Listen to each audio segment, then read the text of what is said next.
Hey, what's up, everyone? This is Minnesota Mike back with you for another video. This is another one in my vlog series that I do through the Memphis Songwriters Association in conjunction with the blog that I write for them, talking all about songwriting and what has worked for various artists over the course of a handful of years, whether those songs have been hits or not.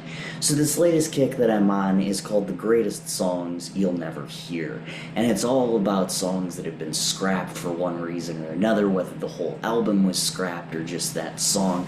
And we are talking in this particular video about Harry's Gate by the Bee Gees.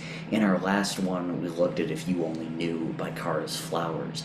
So, Harry's Gate, the song starts off with the narrator talking about how it's snowing outside, which triggers childhood memories, saying, "Somewhere on Fifth Avenue, I used to know a friend." But then he goes on to discuss how life is not so sweet now. In my bed I'm lying, time I am defying. There's no will, no remedy for the time gone by. The chorus then continues with this longing, and the last one contains the metaphorical dagger. Back in 1965, the things we did were more alive.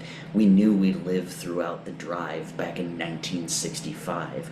For context, this song was recorded at the time of commercial downfall for the band, somewhere around 1973, and the band debuted in 1965.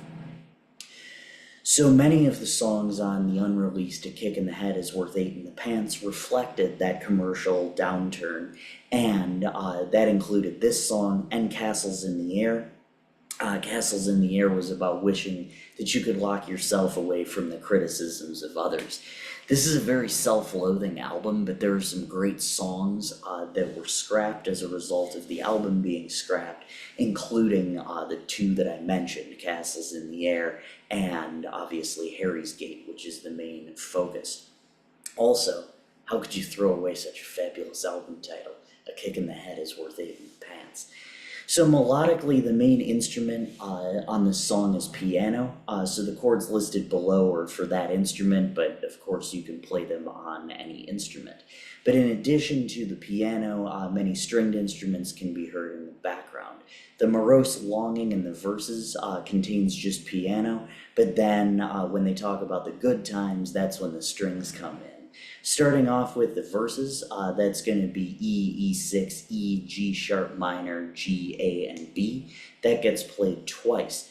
The chorus then kicks in with the guitar being the prominent instrument, and that uses A, E, D slash F sharp, C, E, and B. The song is written in E, meaning that the verses follow a 1, 3, 3, that's a minor third and a major third, 4 and 5 pattern, while the chorus follows a 4, 1, 7, 6 pattern.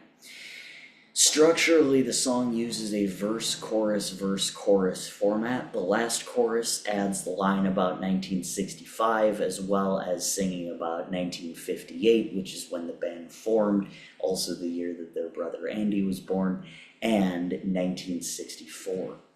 It's often said that art imitates life, and this is reflected not only in the lyrics, what they're singing about, but also in the structure of the song. As I said earlier, the sad verses, gazing longingly out the window and thinking about the good times, lends itself very well to piano, while the string parts added in the chorus build up that kind of booming feel.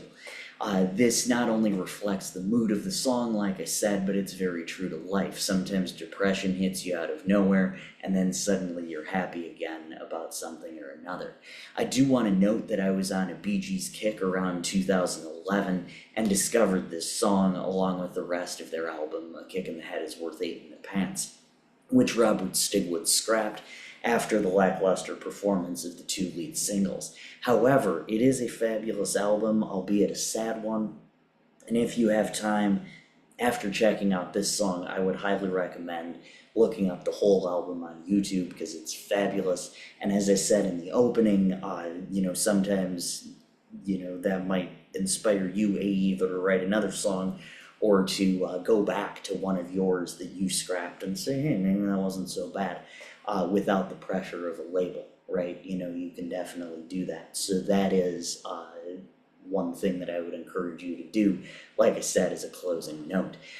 So the song Harry's Gate is linked below. You can listen to that. Next week we are going to look at a Woody Guthrie outtake called Don't Kill My Baby and My Son.